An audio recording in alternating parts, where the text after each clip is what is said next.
Welcome to video lecture on the business plan, what and why. In this video lecture, we'll be talking about what goes into the business plan and why do we write the business plan, including going through a table of contents of the plan. We look at what is a business plan. We look at what are we going to be using it for. And part of it is that we will be using it for a strategic planning document. Another thing we're going to be using it for is an organizational management tool. We'll be using it as a budgeting document. We will be using it as a financing and investing document. And we also use it as a dynamic document, meaning that it's going to change over time. Once we write the business plan, it doesn't stay the same. It's something we always need to continually go to and update and make sure that we're tracking and looking at our actual goals. And are we meeting our goals? If we're not meeting our goals, how do we modify and adjust to meet the financial goals of the organization? Every business needs answers to specific questions. And so we need to look at what are these questions we need answers to. One item that we'd look at is, what are the objectives of the organization? Can we identify what the purpose and the goal of the organization is going to be? That needs to be identified within the business plan. Another thing that's going to be identified is the when, why, where, and how your business is going to meet these objectives. And so I'll talk about when this business is going to be in operation, both in terms of grand opening or when you anticipate it to be open, to what would be your hours of operation. Why does your business exist? And more specifically, to who does your business exist for? Meaning, who is your target market? Who are your customers? Do they have buying power to purchase your product from you? And why would they purchase that product from you? We talk about the where, the location. Now, if you have a physical storefront location, obviously we think more of that. But also we'll investigate and look at what type of internet location are you going to have? What is your URL address? How are you going to drive people to your websites? Are you going to be on social media? What social media layers are you going to be adding? And how do they interact with the rest of your marketing plan? And then, finally, how is your business going to meet these objectives? And usually we do that through identifying, when we think of objectives, most importantly, the first thing we think about is a financial objective. Obviously, we'll be spending a lot of time creating a financial plan, identifying your 1, 3, and 5 year financial goals. And so we might put some numbers in there. We have to identify, how are we going to bring customers in? How are they going to be purchasing from us? Why would they be purchasing from us? The next, we're going to identify the question of who is actually running this business. A lot of times, we might just put ourselves, and we'll talk about that further on in the class, of how maybe just listing ourselves as the only management piece may not be a successful outcome. And there's a couple reasons behind that. Not only do we identify who, but why is that person qualified to run this business? And so if you're going to a bank for investing, you're going to identify yourself as the person running the business, but you also need to identify why they should entrust you with this funds, and that entrustment of the funds goes directly to what skills and abilities do you bring to manage this business. And finally, what the industry is. What type of business is this? You should be able to read this business plan and identify exactly what this business is, what it's set out to be. And so when we look at the type of business, we also write it in a way, and we'll get into a different presentation throughout the semester. They'll tell you how you should write. But the key part is you want to make sure you write it in a way where someone who knows nothing about your business or industry can understand exactly what you do. When we talk about the purpose of the business plan, ultimately what we need to determine is this business, the way I'm currently thinking of it, is it feasible? Now, we have a lot of people who write feasibility plans, get to the part of, okay, it's not feasible this way, make modifications, rewrite the plan to make it run at a level where it is going to be feasible.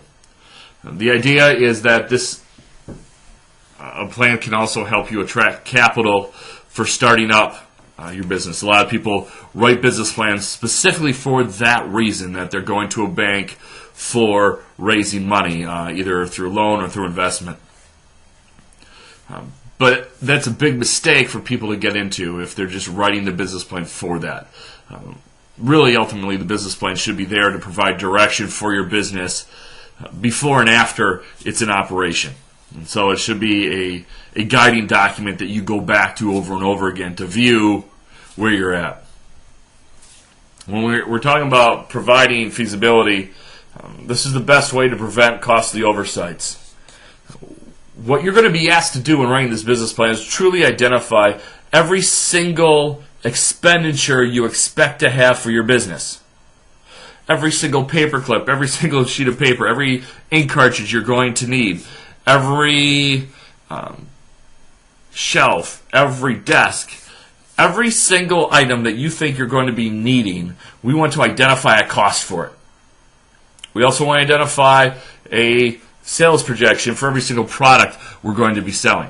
And so let's look at the area of a restaurant. And what would a restaurant be looking at? A restaurant would need to identify the profitability of every single item on their menu. And they also need to come up with to estimate how much of each item they are actually going to be selling. The idea of the business plan, one thing we want to do is we want to remove the emotion out of the process. And what I mean by removing the emotion out of the process, in our heads, we think this business is going to be successful. Our justification in our heads may not be legitimate business justification. This is something we thought of. This is something that we have been wanting to do for a long period of time, and so we have the idea this is going to work. Well, why? Well, because I said it's going to work. That's why it's going to work. This takes that out of the process. We put it on paper. We identify our costs, and we really say, okay, can I run this business the way I plan to and still be profitable? And it's very important for us to be honest with ourselves when entering the information in a business plan. Because we want to make sure that we are not putting ourselves at financial risk personally before we open this thing. The idea of feasibility is that it's going to force us to break down the costs and profitability of all our products and services, as I used that example previously of the restaurant. We should be allocating every single cost. And the one thing I always say is, whatever you think things are going to be, add 20%. Generally, we don't estimate enough. And the other thing is, when you talk about the economy and economics, prices usually don't go down. The one thing we can generally guarantee about prices is that they're going to go up. And so I always tell my students to put a good solid buffer in there to identify that. You want to make sure you identify every cost associated with the business. And we also want to make sure that we have contingency funds. If you're in a building, what happens if your roof collapses? Do you have enough money in your budget to pay for that $20,000 bill? And so those are things also you got to make sure that we have some form of contingency fund that we have in place. We use the business plan for attracting capital. And this will serve as a major component of your loan application. Investors want to know how they're going to get a return on their investment. And the business plan is what is going to make that happen. The next thing they want to do is they want to make sure, they want to identify, should you be considered someone who is competent in running a business? Part of that is identifying your role in the organization, why you're qualified for that role. But part of it is by presenting this business plan, did you go through all the steps and did you identify the steps that they think are going to be important for running this business?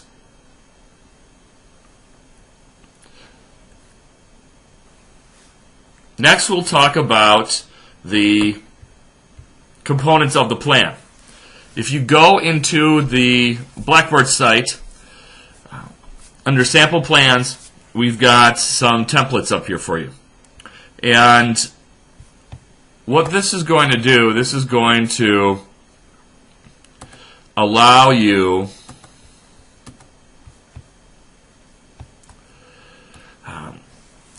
to set up your plan. And so what we do, and what I want you to look at first, is identify the elements that you should have on the plan. When we talk about, obviously you need to have a cover page that identifies who's been responsible of putting the plan together, who's the contact information, what's the name of your business. You also may have a confidentiality agreement. Basically what a confidentiality agreement states is that you're reading this plan for evaluations. Please do not share this plan with anyone else. Then you have the table of contents. The important thing about the table of contents is you want to make sure that you have a page number on the table of contents. And I'll hammer this point through at different points throughout the semester. But it frustrates me when I receive this nice written plan, you have the table of contents out there, and I don't have page numbers. That's like a map without any street names on it. It really doesn't do you any good. You have to understand that the plan is not going to be written, or I should rephrase that, the plan is not going to be read one page after another. And so you want to make sure that we look at it and people can find specific pieces of information that they're looking for. The executive summary. The executive summary, just like in any traditional business report, is going to be done last. It should include your mission statement, company information, what are the market opportunities, and what's the financial data. This is kind of like your cover letter to a resume. So your executive summary should have enough key information for someone who's going to read it to look for more information.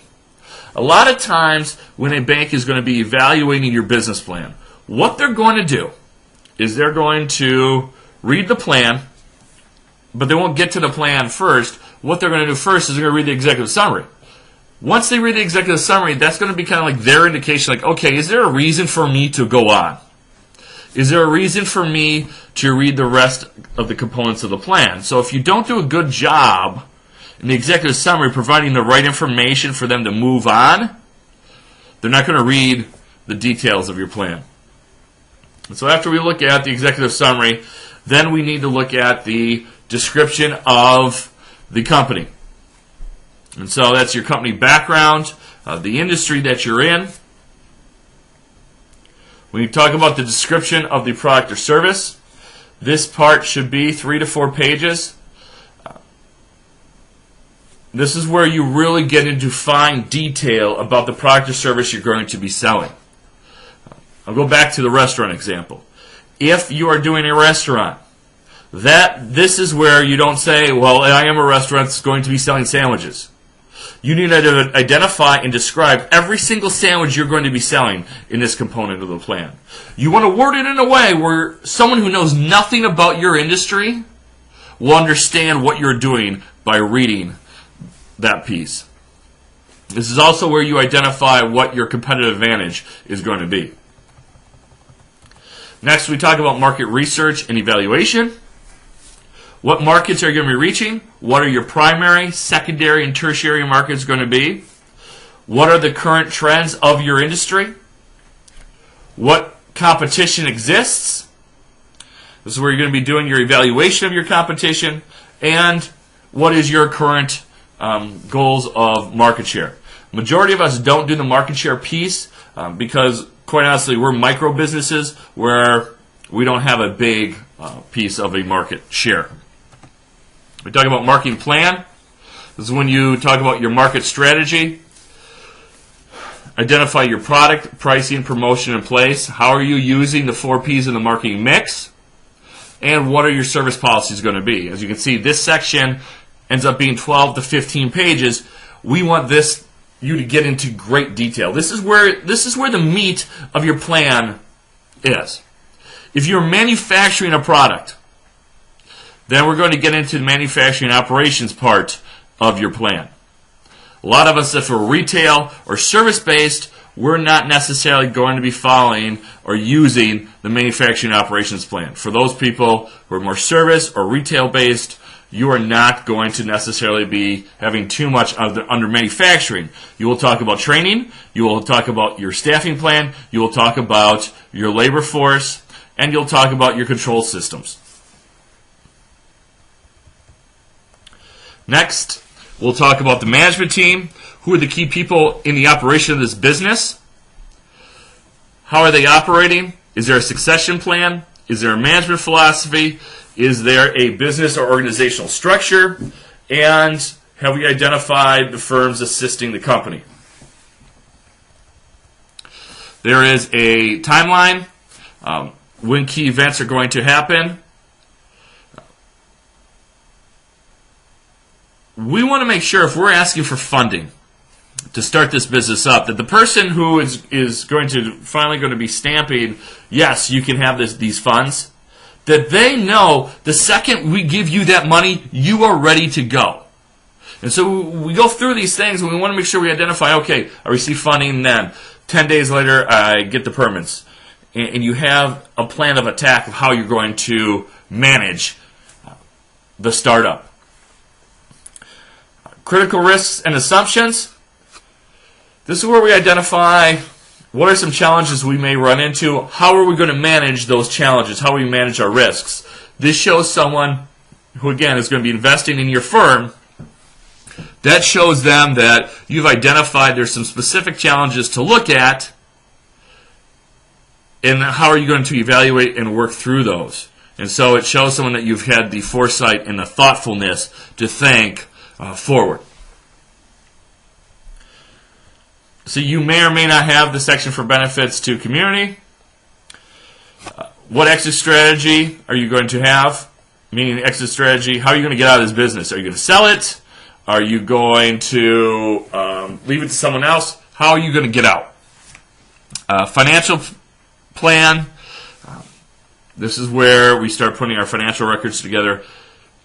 Our profit loss statements, our break-even analysis. We're going to be looking at some financial ratios. We're going to be looking at financial projections, identifying all those pieces. A lot of times, the banks and investors are going to be looking at your financial plan, and then, okay, they say they're going to do X amount of sales, or their budget is X month, this first month of marketing. Let me go to the marketing plan and see what they're spending the money on. And so everything kind of gets based off your financial plan. It really becomes the solid core of the rest of your plan, which is interesting because when we write it, it's usually the last thing we do because we spend a lot of time in that product piece because that's what's in our heads, that's what we've been thinking about. But from the perspective who's reading it, they're going to be focusing on the financial plan. And then under the appendices, you're going to modify it as necessary. You're going to have resumes and biographies of key personnel, maybe potential advertising samples, an organizational chart, customer profiles, competitor profiles, product profiles, etc., and however how it fits in for you. Some people have more information here. Some people have less information here.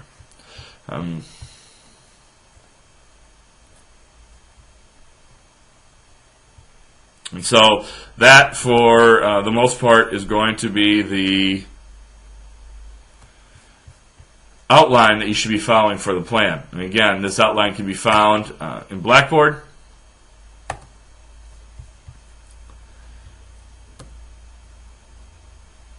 And in other sections, the next video lecture for you to view, you can view the one where we talk about what makes a good business plan, and we will get into specific components of it. But as you can see here, in the template in the book, it kind of gives you samples of what you should be looking at and what resources you're going to need.